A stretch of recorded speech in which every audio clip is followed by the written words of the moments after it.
बच्चों let's read the question says which of these is not correct regarding ribosomes। तो हमें क्या given है क्वेश्चन के अंदर, हमें कुछ स्टेटमेंट्स गिवन है और हमें बताना है इनमें से कौन सी स्टेटमेंट राइजोम के रिगार्डिंग में, राइजोम के रिस्पेक्टिव इनकरेक्ट है। तो क्वेश्चन हम स्टार्ट करते हैं। सबसे पहले क्वेश्चन को सॉल्व करने का हम की कॉन्सेप्ट देखेंगे। की कॉन्सेप्ट क्या है क्वेश्चन को सॉल्व करने का? कॉन्सेप्ट है कि हमें राइबोसोम के कैरेक्टरिस्टिक्स पता होने चाहिए। सबसे पहले हमें पता होना चाहिए कि राइबोसोम्स होते क्या हैं और फिर हमें उनके सारे के सारे कैरेक्टरिस्टिक्स पता होने चाहिए। अगर हमें ये पता है तो हम क्वेश्चन को बहुत ही इजीली सॉल्व कर सकते हैं। सो नाउ देखते हैं राइबोसोम क्या है। तो राइबोसोम क्या है? इट मेन फंक्शन है इसका किस चीज में?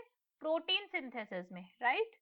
Protein synthesis. राइबोसोम को इसलिए हम प्रोटीन फैक्ट्री भी कहते हैं, प्रोटीन सिंथेसिस। अब राइजोम के अगर हम बाकी स्ट्रक्चर्स की बात करें तो हम इसको देखेंगे एक डायग्राम के through. This is our cell, ये हमारा सेल है and this is the nucleus of the cell और यहाँ पे प्रेजेंट है हमारा डीएनए मटेरियल, राइट? और इस न्यूक्लियस के पास क्या प्रेजेंट होता है? हमारा इंडोप्लाज्मिक रेटिकुलम प्रेजेंट होता है। This is the endoplasmic reticulum present here. और बिकॉज अब हम राइजोम्स के बारे में देख रहे हैं तो सिर्फ हम उसी पार्ट को, सेल का फोकस करेंगे जिससे हमें क्वेश्चन को सॉल्व करने में इजी होगा। So now let's see. अब राइबोसोम्स क्या होते हैं? राइबोसोम्स हमारे प्रेजेंट होते हैं इंडोप्लाज्मिक रेटिकुलम के ऊपर भी और फ्रीली भी प्रेजेंट होते हैं सेल के अंदर, राइट? ये सेल के अंदर फ्रीली भी प्रेजेंट है। अब अगर राइबोसोम का स्ट्रक्चर देखें तो ये कैसे है? इनके पास कोई भी मेम्ब्रेन प्रेजेंट नहीं है। जैसे कि हमने इस वाले स्ट्रक्चर के अंदर देखा था कि यहाँ पे सेल के पास खुद की मेम्ब्रेन है, सेल के पास खुद की मेम्ब्रेन है जिसे हम सेल मेम्ब्रेन कहते हैं। न्यूक्लियस के पास भी खुद की मेम्ब्रेन है जिसे हम न्यूक्लियर मेम्ब्रेन कहते हैं, न्यूक्लियर मेम्ब्रेन है ये।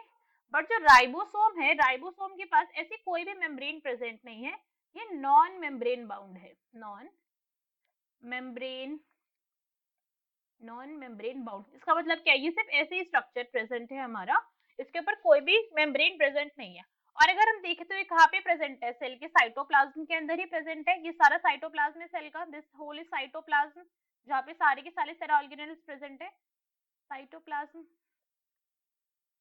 साइटोप्लाज्म में भी किस तरीके से प्रेजेंट है? टू टाइप से प्रेजेंट है। एक तो ये जो हमारी फ्रीली प्रेजेंट है, जो किसी भी चीज से अटैच नहीं है, एक तो ये हमारी फ्री राइबोसोम्स है। और एक राइबोसोम है जो हमारी ईआर से अटैच है, दिस वन ईआर। इसलिए हम इस एंडोप्लाज्मिक रेटिकुलम को क्या कहते हैं? Rough endoplasmic reticulum. Because ribosome के प्रेजेंट होने से इसका स्ट्रक्चर कैसा हो चुका है? अब रफ हो चुका है। और हमारे राइबोसोम की अगर और कैरेक्टरिस्टिक्स देखें तो राइबोसोम इन केस हम बात करें एनिमल सेल की, because this is an animal cell, यहाँ पे कोई भी सेल वॉल नहीं प्रेजेंट है। तो जो हमारे माइट्रोकॉन्ड्रिया होते हैं, दिस इज द माइट्रोकॉन्ड्रिया, ये माइट्रोकॉन्ड्रिया का डबल मेम्ब्रेन स्ट्रक्चर है। जो माइट्रोकॉन्ड्रिया होते हैं हमारे, माइटोकॉन्ड्रिया के पास अपने खुद के राइजोम्स भी प्रेजेंट होते हैं, राइबोसोम्स प्रेजेंट होते हैं। और दिस इज माइटोकॉन्ड्रिया। माइटोकॉन्ड्रिया क्या है? हमारा पावर हाउस है सेल का। और माइटोकॉन्ड्रिया के पास खुद के अपने राइबोसोम्स भी प्रेजेंट है। बिकॉज क्या है, माइटोकॉन्ड्रिया के अंदर भी प्रोटीन सिंथेसिस का फंक्शन होता है। सो फ्रॉम दिस अब हमें क्या हुआ कि हमने सारी के सारी इंफॉर्मेशन गैदर कर ली है। अब ये तो बात थी एनिमल सेल की। अगर हम बात करें प्लांट सेल की, we talk about plant cell, तो प्लांट सेल के अंदर भी एक ऐसा स्ट्रक्चर है जिसके अंदर राइबोसोम फाउंड होते हैं, that is chloroplast.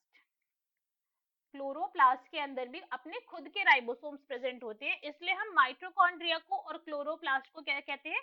Self autonomous organelles कहते हैं, क्योंकि इनके पास खुद का डीएनए भी प्रेजेंट होता है और खुद का राइबोसोम, उनकी प्रोटीन सिंथेसिस फैक्ट्री भी प्रेजेंट होती है।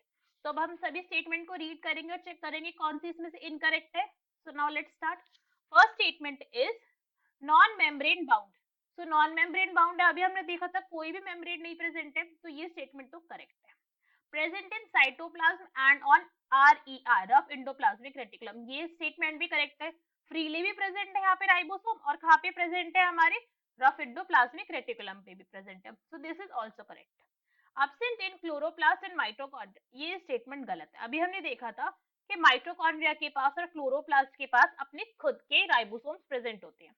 Take part in protein synthesis, ये तो स्टेटमेंट बिल्कुल ठीक है। मेन फंक्शन ही राइबोसोम का यही है कि आप प्रोटीन सिंथेसिस इसलिए हम उसे क्या कहते हैं, प्रोटीन सिंथेसाइजिंग फैक्ट्री के नाम से भी हम राइबोसोम को जानते हैं. So from this what we can say that incorrect statement is C, absent in chloroplast and mitochondria. Hope you understood it well. Best of luck. Thank you.